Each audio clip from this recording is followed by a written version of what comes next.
Hello everyone, I am Dr. Shruti Pandey. I am working as assistant professor at Kite Group of Institutions, and today we will be dealing with the very next part of control system, that is state space analysis. तो अभी तक what all we have read in state space analysis? First तो what exactly the state space analysis is? तो state space analysis में we define the state of the system.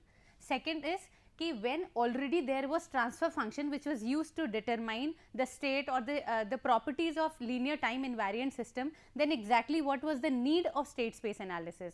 So the basic difference is, which we have already discussed, the basic difference is कि transfer function में transfer function we calculate or we use for linear time invariant system, and the main property of the state space is कि state space can be used to determine the properties or the characteristics of varying system.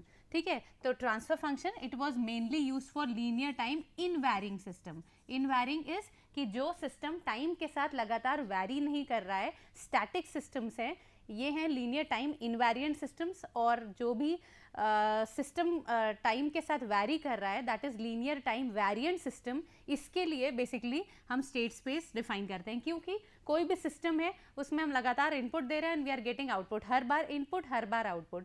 ठीक है, तो ये cumbersome process है. इसके लिए हम state space, because state space बना ही multiple input multiple output systems के लिए है. ठीक है, तो ट्रांसफर फंक्शन टेक्निक में multiple input multiple output system को निकालना डिफ़िकल्ट था, इसलिए हम स्टेट स्पेस को लेकर आए, क्योंकि उसको हमने अडॉप्ट ही किया है multiple input multiple output systems के लिए.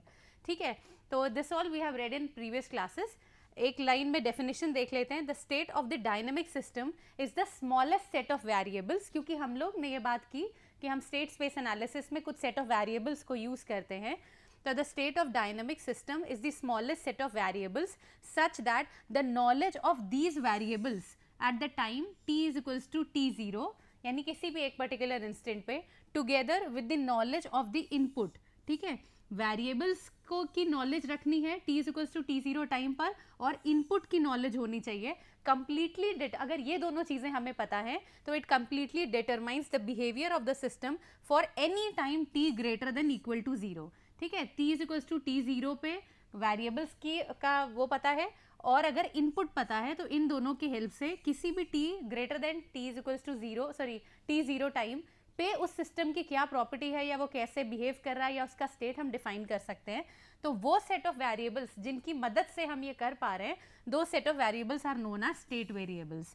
ठीक है, दो set of variables are known as state variables. Next, कि कोई भी सिस्टम है उस सिस्टम को हम किन किन फॉर्म्स में रिप्रेजेंट कर सकते हैं, या तो ट्रांसफर फंक्शन मॉडल में, या फिर डिफरेंशियल मॉडल में, या फिर इलेक्ट्रिकल नेटवर्क में, या सिग्नल फ्लो ग्राफ में. अभी तक हमने जितना कंट्रोल सिस्टम पढ़ा यही वो डिफरेंट सिस्टम, यही वो डिफरेंट एनालिसिस हैं जिससे हम किसी भी सिस्टम को डिफाइन कर सकते हैं. ठीक है, तो इन सभी सिस्टम्स के लिए इन सभी सिस्टम का स्टेट स्पेस मॉडल निकल सकता है. ठीक है, इन सभी सिस्टम का स्टेट स्पेस मॉडल डिटरमाइन कर सकते हैं. ठीक है, कैन बी डिटरमाइंड. ठीक है, और कैन बी डिटरमाइंड और स्टेट स्पेस मॉडल से हम क्या समझते हैं, इस फॉर्म में लाना. इस फॉर्म का मतलब x dash is equals to ax plus bu, y dash is y, it's not dash, y is equals to cx plus du. ठीक है, जिसमें से ये होती इनपुट u वाला पार्ट है तो ये हो गया इनपुट मैट्रिक्स. ये जो x वेरिएबल है ये कौन से वेरिएबल्स हैं, ये है स्टेट वेरिएबल्स. ठीक है, ये जो y है ये क्या है, ये है आउटपुट मैट्रिक्स.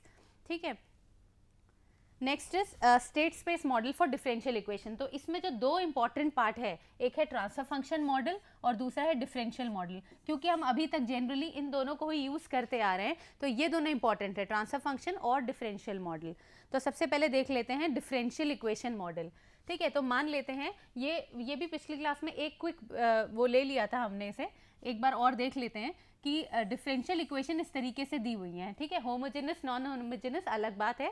ठीक है, मान लेते हैं कोई डिफरेंशियल इक्वेशन ऐसी दी हुई है और इससे निकालना क्या है, in the end a dash x dash is equals to ax plus bu और y is equals to cx plus du.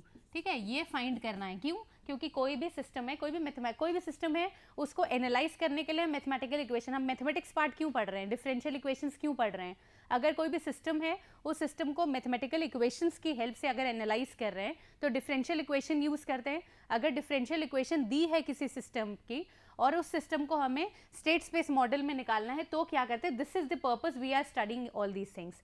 ठीक है, तो ये है, तो इसको हम किस तरीके से लिख सकते हैं, ठीक है, डी की पावर क्यूब है तो y triple dot 5y double dot plus ये, ठीक है। अब इसके अंदर एक एक वेक्टर को लेंगे, सॉरी एक एक टर्म वेरिएबल लेंगे। कितने वेरिएबल्स हो सकते हैं, ये कैसे डिसाइड करते हैं कि हमें कितने वेरिएबल्स रखने हैं। पहली चीज़ जो जानी थी वो थी ऑर्डर ऑफ सिस्टम, ठीक है। ऑर्डर ऑफ सिस्टम किसके इक्वल होता है, जितने number of energy storing elements लगे हैं, जितने number of energy storing elements हैं उस सिस्टम के अंदर।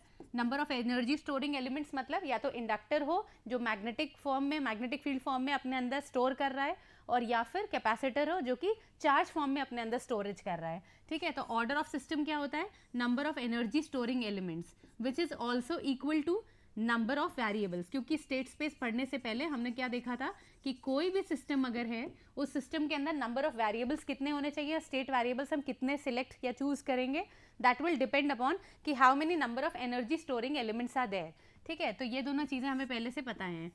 अब यहाँ पे देख लेते हैं कि यहाँ हम कितने स्टेट वेरिएबल्स लेंगे, जितना ऑर्डर ऑफ सिस्टम है। यहाँ ऑर्डर क्या है, इस क्वेश्चन में ऑर्डर ऑफ सिस्टम क्या है, ऑर्डर है 3, यानी स्टेट वेरिएबल्स कितने ले सकते हैं हम, स्टेट वेरिएबल्स जो हम सेलेक्ट कर सकते हैं that will be equal to 3 state variable है। तो इसी तरीके से हमने लिया कि y1 is equals to x1, यानी ये एक स्टेट वेरिएबल हो गया। फिर y डैश को हम x1 डैश भी कह सकते हैं विच इज इक्वल टू x2, यानी x2 हो गया दूसरा स्टेट वेरिएबल। फिर y डबल डैश, ये वाला जो टर्म है y double dash, this will be equal to x3 या फिर x2 डैश, ठीक है, x2 डैश भी कह सकते हैं। तो तीसरा स्टेट वेरिएबल हो गया x3। कितने स्टेट वेरिएबल्स हो गए, x1, x2 और x3, 3 स्टेट वेरिएबल्स हो गए, ठीक है।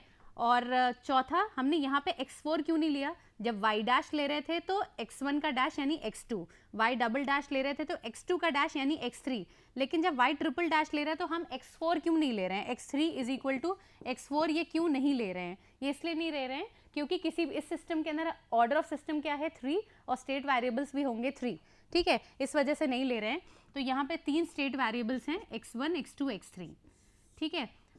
अब हमें जब भी स्टेट मैट्रिक्स चाहिए तो उसमें क्या होता है, x1 dash, x2 dash, x3 dash, जितने भी स्टेट वेरिएबल्स हैं उनका differential form is always at the left hand side, ठीक है। तो अब तीनों की वैल्यूज अगर निकालनी है तो इस इक्वेशन से क्या चीज़ मिलके आ रही है, y ट्रिपल डैश यानी x3 डैश की वैल्यू यहाँ से निकाल लेते हैं, ठीक है। क्या होगी, यहाँ लिख लेते हैं x3 डैश, ये वाला पार्ट है x3 डैश प्लस 5, ये वाला पार्ट क्या हो जाएगा, x2 डैश को क्या लिख सकते हैं हम, x3, ठीक है, प्लस 4 dy बाई, यानी y डैश को हम क्या लिख सकते हैं, x2 माइनस 2y, y की वैल्यू क्या है, y को हमने लिखा है x1 is equal to u, ठीक है। तो यहाँ से x3 डैश की क्या वैल्यू आ जाएगी, u minus 5x3 minus 4x2 minus 2x1, ठीक है। तो यहाँ से जो कंपोनेंट मिला हमें वो क्या मिला है, x3 डैश हमें यहाँ से मिल गया। बाकी दोनों कौन से टर्म्स चाहिए, x1 डैश और x2 dash.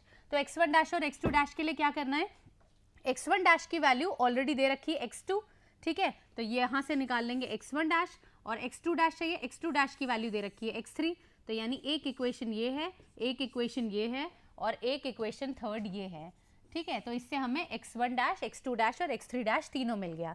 x1 dash x2 के इक्वल है, ठीक है, यहाँ पे लिख लेते हैं x1, x2 और x3, ये क्या बना रहे हैं हम, क्या बना रहे हैं, x dash is equals to ax plus bu, ये वाला टर्म बनाना है जिसके अंदर हम a मैट्रिक्स अब फॉर्म करेंगे।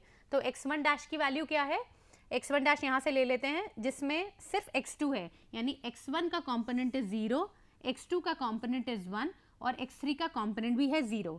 इसी तरीके से x2 डैश के अंदर x1 का कॉम्पोनेंट इज 0, x2 का इज ऑल्सो 0, x3 का कॉम्पोनेंट है 1।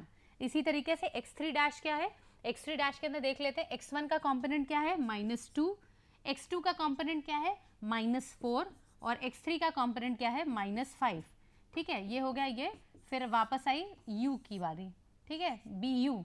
अब देख लेते हैं कि x1 डैश के अंदर u का कोई कंपोनेंट है, नहीं है, ठीक है। इसी तरीके से x2 डैश में u का कोई कंपोनेंट है, नहीं है, लेकिन क्या x3 डैश में u का कोई कंपोनेंट है, दिस इज 1, ठीक है। तो ये बन के आ गई मैट्रिक्स ax प्लस bu, यानी जब भी कभी कोई डिफरेंशियल इक्वेशन दी हुई है और उससे हमें स्टेट स्पेस मॉडल निकालना है, यानी x dash is equals to ax plus bu निकालना है, तो हम इस तरीके से निकाल सकते हैं। इसके अलावा इसके अंदर कोई y, हाँ अगर y मैट्रिक्स भी बची है अभी, y is equals to cx plus du, ठीक है। तो ये रही y मैट्रिक्स, ये दिख रहा है आपको y, तो y के अंदर u का तो कोई कंपोनेंट ही नहीं है, तो ये हो गया 0, और x का क्या कंपोनेंट है, सिर्फ x1, ठीक है। तो अगर हम यहाँ लिखते हैं x1, x2, x3, तो इसके अंदर किसका कंपोनेंट है सिर्फ अवेलेबल, सॉरी 1 अवेलेबल है सिर्फ x1 का कंपोनेंट, और 0 0 हो गई ये, तो यानी ये आई C मैट्रिक्स, ठीक है। y is equals to cx, ये आई C मैट्रिक्स जिसमें वैल्यू है 1 0 0, ये है C मैट्रिक्स की वैल्यू, ठीक है। तो अभी क्लियर है कि इस तरीके का कोई भी क्वेश्चन अगर आए, जो कि हम एंड सेमेस्टर एग्जाम्स में भी देते हैं, आगे गेट एग्जामिनेशंस में भी पूछे जाते हैं, या तो डिफरेंशियल इक्वेशन ये होमोजेनस फॉर्म में दी होगी या नॉन होमोजेनस फॉर्म में दी होगी, अभी आगे भी प्रैक्टिस करेंगे, या तो सिर्फ एक u कंपोनेंट डायरेक्टली दिया होगा या फिर u कंपोनेंट डिपेंडेंट होगा किसी और के ऊपर, यानी समथिंग इनटू y या समथिंग इनटू v करके दिया होगा, and this something into v will be complete u, ठीक है, यानी वो कंप्लीट इनपुट होगा, डायरेक्टली इनपुट u नहीं दिया होगा, ठीक है। तो later will see those questions.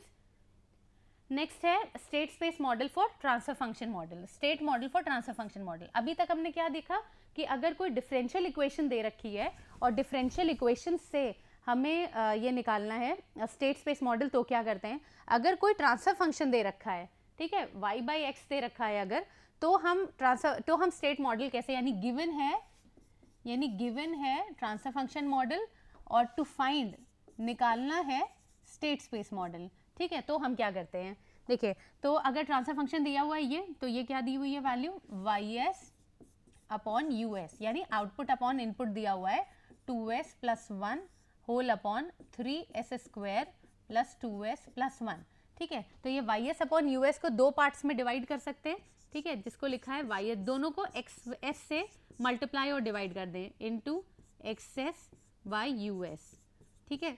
तो इस तरीके से इसको भी डिवाइड कर सकते हैं, 2s प्लस 1 बाई 1, ये हो जाएगा ये कंपोनेंट, ठीक है, dot 1 upon 3s square plus 2s plus 1, ठीक है। तो यहाँ से लिख लेते हैं ys upon xs is equal to 2s plus 1, ये हो गया एक पार्ट, और इधर सॉल्व करते हैं दूसरा part which is xs upon us is equals to 1 upon 3s square plus 2s plus 1, ठीक है, क्रॉस मल्टीप्लाई कर लेंगे, 3s square x s plus 2s x s plus x s is equals to us, ठीक है। अब से वो टी फॉर्म में लिखेंगे तो क्या हो जाएगा, 3x डबल डॉट t, ठीक है, क्योंकि s स्क्वायर है, प्लस 2xt प्लस xt, ठीक है, क्योंकि यहाँ सिंगल s है तो ये इज इक्वल्स टू us, ठीक है। और ये इक्वेशन को भी यहाँ से लिख सकते हैं, ये क्या हो जाएगी, 2s बाई 1 है तो ये क्या हो जाएगा, ys is equals to 2s plus 1, इसको क्या 2s प्लस 1 इंटू x, ठीक है, तो ये भी हो जाएगा, ये क्या हो जाएगा, x dot 2x dot t plus 1 into x s हो जाएगा xt, ठीक है, ये हो गया ys, ये लिख लिया हमने अलग। अब इससे हमने इसके पहले जैसे भी डिफरेंशियल इक्वेशन को सॉल्व करना सीखा है मैथमेटिक्स में भी, इसमें भी इससे लेते हैं, यहाँ क्या हो जाएगा, xt की वैल्यू क्या ले लेते हैं, xt की वैल्यू मान लेते हैं, ले लेते हैं x1, ठीक है। हाँ, कितने वेरिएबल्स लेने हैं, कर क्या रहे हैं, ट्रांसफर फंक्शन मॉडल दिया हुआ है, यानी ट्रांसफर फंक्शन कोई दिया है और उससे निकालना है state space model. State space model मतलब क्या चाहिए हमें, x dash is equals to ax plus bu और y is equals to cx plus du, ये मॉडल चाहिए, यानी A मैट्रिक्स, B, C और D मैट्रिक्स चाहिए, और लेफ्ट साइड में क्या है, x1 dash, x2 dash, x3 dash, लेकिन कितने स्टेट वेरिएबल्स होंगे, जितना ऑर्डर ऑफ सिस्टम होगा, तो ऑर्डर ऑफ सिस्टम यहाँ पे क्या है 2, ठीक है, ये वाले में ऑर्डर ऑफ सिस्टम है 2, ठीक है, तो यानी दो स्टेट वेरिएबल ले सकते हैं, तो एक तो हो गया x1, ठीक है, एक हो गया x1, नेक्स्ट क्या ले सकते हैं, x डैश t की वैल्यू क्या हो जाएगी, x1 dash which is equal to x2, तो दूसरा स्टेट वेरिएबल हो गया ये। अब तीसरा क्या है, x डबल डैश t की वैल्यू क्या हो जाएगी, इसको हम डायरेक्टली x2 डैश लिख सकते हैं, पर हम इसे x3 नहीं लिखेंगे, x2 dash is equals to x3 नहीं लिखेंगे। क्यों? क्योंकि हमें सिर्फ दो स्टेट वेरिएबल चाहिए जो x1 x2 ऑलरेडी हो चुके हैं। ठीक है, तो ये मिल गई इक्वेशन। अब इसको अलग से लिख सकते हैं यहाँ से देख के। तीन इक्वेशंस क्या क्या है, x2 डैश की वैल्यू अब यहाँ पे वापस रखेंगे तो क्या मिलेगी, यही लिख लेते हैं 3x2 डैश इस इक्वेशन में रख रहे हैं। ठीक है, ये वाली इक्वेशन है ए इक्वेशन, इस इक्वेशन में रख रहे हैं 3x2 dash plus 2x2 plus x1 is equals to u s. ठीक है, तो अब कितनी कौन कौन सी वो तीन इक्वेशंस हैं, चाहिए क्या क्या, x1 x2 दो चीजें चाहिए। तो x1 डैश कहाँ से मिल जाएगा, x1 डैश यहाँ से मिल जाएगा, और x2 डैश कहाँ से मिल जाएगा, यहाँ से मिल जाएगा। ठीक है, तो इससे x2 निकाल लेते हैं, 3x2 dash plus 2x2 plus x1 is equals to u s. ठीक है, ये हो गई इक्वेशन थर्ड। इक्वेशन थर्ड में x2 डैश की वैल्यू निकालनी है, 3x2 dash is equals to u s minus 2x2 minus x1। ठीक है, ये हो गई x2 डैश की वैल्यू क्या आ जाएगी, US by 3 minus 2x2 by 3 minus x1 by 3। ठीक है, ये आ गई x2 डैश की वैल्यू, यानी ये हो गई फाइनल थर्ड इक्वेशन। फर्स्ट और सेकंड इक्वेशन क्या क्या है, x1 डैश की वैल्यू दे रखी है x2। ठीक है, x1 डैश की वैल्यू दे रखी है x2। ठीक है, तो इसको मान लेते हैं ये सेकंड इक्वेशन है, फर्स्ट है, मैट्रिक्स बनाने में आसानी होगी। x1 डैश और x2 dash is equals to a into x यानी इधर होगा x1 इधर होगा x2 plus bu, b will be the matrix and u will be the component. ठीक है, तो x1 डैश की वैल्यू क्या है, x1 में 1 का कॉम्पोनेंट इज 0, 2 का component is 1, 3 is not there. ठीक है, 3 है ही नहीं, डबल मैट्रिक्स चल रही है। x2 डैश क्या है, x2 डैश की वैल्यू क्या है, -1/3 है ये, और -2/3 है ये। ठीक है, x2 डैश और u हो गया, u वाली मैट्रिक्स के लिए किस में है, x1 में तो u का कोई कंपोनेंट ही नहीं है, तो ये हो गया 0, और x2 के अंदर क्या क्या, x2 के अंदर कंपोनेंट है 1/3। ठीक है, तो ये आ गई x dash is equals to ax plus bu वाली मैट्रिक्स। अगर y मैट्रिक्स निकालनी है तो y मैट्रिक्स के लिए हमने यहाँ ये देख रखा है, इसकी वैल्यू क्या हो जाएगी 2x डैश t, ये x डैश t होगा। x डैश t की वैल्यू क्या दे रखी है, x dash t is x2। ठीक है, तो 2x2 प्लस xt की क्या वैल्यू दे रखी है, x1। ठीक है, तो y is equals to 2x2 plus x1 ये दे रखा है। ठीक है, तो y मैट्रिक्स क्या हो जाएगी, y is equals to cx plus du, जहाँ पे ये है x1 और x2। ठीक है, तो y इज इक्वल्स टू ये वैल्यू क्या हो रही है, ये हो गई 1 और ये वाली वैल्यू हो गई 2। ठीक है, प्लस du, क्योंकि y के अंदर u का कोई कॉम्पोनेंट ही नहीं है तो du वाला term will be equal to 0। तो ये आई complete matrix, x dash is equals to ax plus bu, y is equals to cx, ये हो गई कंप्लीट मैट्रिक्स। ठीक है, तो इस तरीके से अगर कोई भी क्वेश्चन में अगर ट्रांसफर फंक्शन मॉडल दिया हुआ है तो नेक्स्ट विल बी इस तरीके से स्टेट मॉडल निकाल सकते हैं। नेक्स्ट क्या है, ये हम देख चुके हैं पिछली बार कि अगर स्टेट मॉडल दिया हुआ है, अगर स्टेट मॉडल दिया है x dash is equals to ax plus bu, y is equals to cx plus du, और तब अगर ट्रांसफर फंक्शन निकालना है, ठीक है, स्टेट मॉडल दे रखा है किसी में a matrix, b matrix, c matrix और d मैट्रिक्स, ये चारों मैट्रिक्स दी हुई हैं। x डैश से हमें पता चल जाएगा कि ऑर्डर ऑफ सिस्टम क्या है, जिससे हम क्रॉस चेक भी कर सकते हैं, ऑर्डर ऑफ सिस्टम से क्रॉस चेक कर सकते हैं। तो अगर ये स्टेट मॉडल गिवन है, स्टेट मॉडल, ठीक है, स्टेट मॉडल इज गिवन, और निकालना क्या है, निकालना है to find transfer function model. ठीक है, ट्रांसफर फंक्शन यानी y s अपॉन यू एस अगर निकालना है तो ये हमने पिछले क्लास में डेराइव किया है। तो इस ये मैट्रिक्स आती C SI minus A inverse B। ठीक है, ये आती है जिसमें से C मैट्रिक्स ऑलरेडी गिवन होगी, यहाँ से SI आइडेंटिटी मैट्रिक्स से जितने भी जो भी ऑर्डर ऑफ सिस्टम है उतने की स्क्वायर मैट्रिक्स बनेगी, उसको I से मल्टीप्लाई करेंगे। I मैट्रिक्स भी दे रखी है, I भी दे रखा है, और ये B वाला पार्ट, ये B वाला पार्ट भी दे रखा है। ठीक है। तो अगर स्टेट मॉडल दिया हुआ है और उससे अगर ट्रांसफर फंक्शन मॉडल निकालना है तो CSI माइनस ए इनवर्स, ठीक है, दिस इज वेरी इंपॉर्टेंट, ठीक है, ये इंपॉर्टेंट है, ये ट्रांसफर फंक्शन मॉडल के लिए कई बार ये लास्ट ईयर आपके गेट क्वेश्चंस में पूछा है, जो अभी हम आगे कराएंगे। इसके अलावा अगर कैरेक्टरिस्टिक्स इक्वेशन निकालनी है, कोई भी x dash is equals to ax plus bu, y is equals to cx plus du दिया हुआ है, अगर कोई भी स्टेट मॉडल दिया है, ठीक है, स्टेट है गिवन, स्टेट मॉडल गिवन है,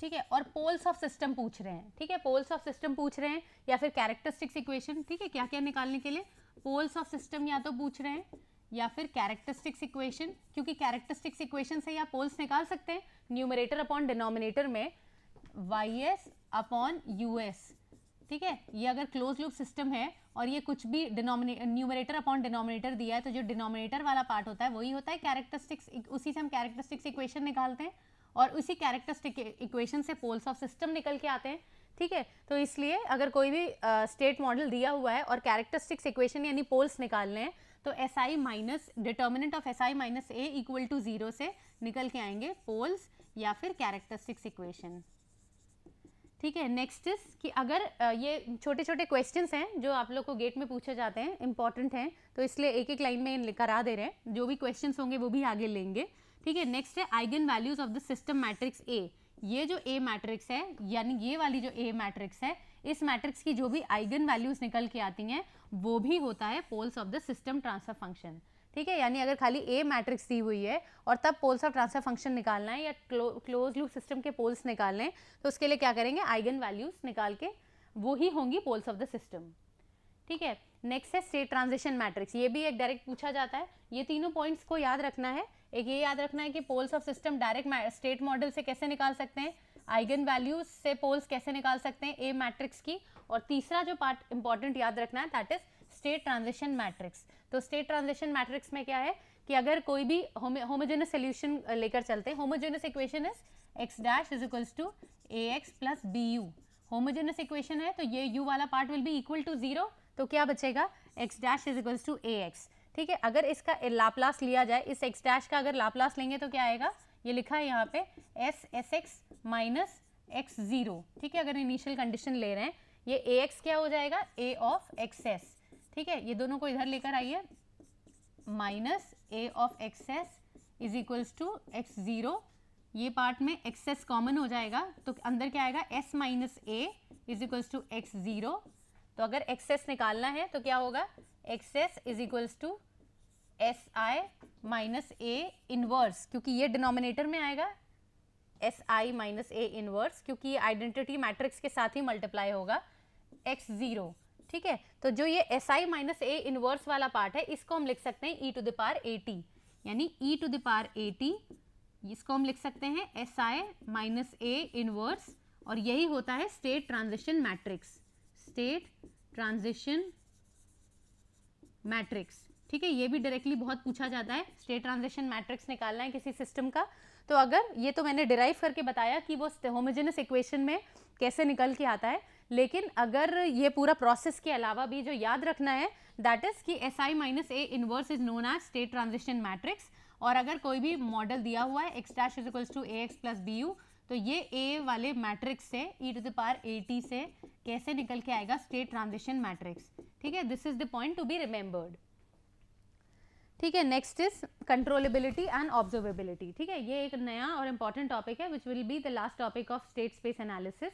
तो कंट्रोलेबिलिटी और ऑब्जर्वेबिलिटी, ठीक है। तो इससे पहले एक बार ये बात कर लेते हैं कि पूरा कंट्रोल सिस्टम पढ़ लिया, कंट्रोल सिस्टम के अंदर कोई भी सिस्टम को अगर हम एक्सटर्नल तरीके से या इंटरनल तरीके से, या इंटरनल कोई कंपोनेंट कोई भी मोटर रन कर रही है उसके स्पीड को कंट्रोल करना है, तो ऐसा एक्सटर्नल कोई पैरामीटर या इंटरनल कोई पैरामीटर जिससे हम उसे रोक सकें या उसकी स्पीड को कम ज़्यादा कर सकें, that will be the control part, ठीक है। तो उसी से निकला है ये टर्म कंट्रोलेबिलिटी। डेफिनेशन देख लेते हैं, a system is said to be control completely state controllable, ठीक है। A system is said to be completely state controllable if it's possible to transfer the system state from an initial state xt is equals to 0 to any other desired state xt at any time d, ठीक है। td है वो कोई time in specified limit time, sorry in finite time by control vector u2 ut, यानी किसी भी input से, क्योंकि ये ut जो है वो इनपुट वेक्टर है, ठीक है, अगर किसी भी इनपुट से हम किसी सिस्टम में ऐसा कुछ कंट्रोल कर पा रहे हैं, अगर हम लोग बाहर में कुछ ऐसे वायुयान वगैरह भेजते हैं, तो अगर हम यहाँ से अपने कंट्रोल रूम से उसकी स्पीड को कंट्रोल कर पा रहे हैं, कंट्रोल रूम में हमारे पास इनपुट है, उसकी स्पीड हम कभी कुछ चाह रहे हैं, कभी कुछ चाह रहे हैं, कभी वो कितना मीटर पर सेकेंड से जाए और कभी कितना मीटर पर सेकेंड से जाए, ये वाला जो कंट्रोल हम अपने यहाँ कंट्रोल रूम में बैठ के इनपुट की मदद से अगर कर पा रहे हैं, तो that system will be a controllable system. तो जो इम्पॉर्टेंट याद रखने के लिए है या समझ के याद रखने के लिए, दैट इज कि कंट्रोलेबिलिटी में it depends upon the input dependent है, ठीक है, कंट्रोलेबिलिटी इनपुट डिपेंडेंट है, whereas a system is said to be completely observable if every state xt can be completely identified by measurement of the output yt over a finite time interval। ठीक है, कोई भी system है, उस system के अंदर multiple inputs दे रहे हैं, ठीक है, और मल्टीपल आउटपुट्स हैं, क्योंकि MIMO सिस्टम है, ठीक है, अगर 10 वेरिएबल्स हैं सिस्टम के अंदर, ठीक है, 10 वेरिएबल्स हैं सिस्टम के अंदर, जिनमें से 9 वेरिएबल्स के बारे में पता है, 9 वेरिएबल्स का स्टेट पता है, ठीक है, और किसी एक वेरिएबल का स्टेट नहीं पता है, लेकिन जो yt आउटपुट है, इस yt आउटपुट की मदद से अगर हम ये जो 10th वेरिएबल है इसके बारे में भी पता लगा पा रहे हैं, तो then that system is observable, ठीक है, यानी जो ऑब्जर्वेबल सिस्टम है या ऑब्जर्वेबिलिटी है वो किस चीज़ पे डिपेंड करती है, वो डिपेंड करती है आउटपुट ऑफ द सिस्टम पे, ठीक है, किसी भी सिस्टम के आउटपुट से अगर हम उस सिस्टम में किसी वेरिएबल के स्टेट को पता लगा पा रहे हैं, देन दो systems are known as observable system. और अगर किसी भी सिस्टम में हम इनपुट की मदद से उस सिस्टम को कंट्रोल कर पा रहे हैं या उसकी स्टेट्स को कंट्रोल कर पा रहे हैं या उसके किसी भी पैरामीटर को, स्पीड, प्रेशर, टाइम, किसी भी पैरामीटर को कंट्रोल कर पा रहे हैं, देन दो systems are known as controllable system, ठीक है। अब नेक्स्ट इसी को एक लाइन में और डिफाइन कर ले रहे हैं, controllability deals with the possibility of forcing the system to particular state by applying the control input, ठीक है, तो यही बात ही कर रहे हैं कि हम कोई भी इनपुट की मदद से अगर किसी भी सिस्टम की स्टेट को कंट्रोल कर पा रहे हैं या किसी भी सिस्टम की स्टेट को इनिशियल स्टेट से किसी और स्टेट में ले जा पा रहे हैं within a finite interval of time, then दो systems are known as controllable system, ठीक है। So that's all for today's class. इसके आगे कंट्रोलेबिलिटी, ऑब्जर्वेबिलिटी और फर्दर इसके numericals we'll see in the next class, ठीक है। Thank you everyone.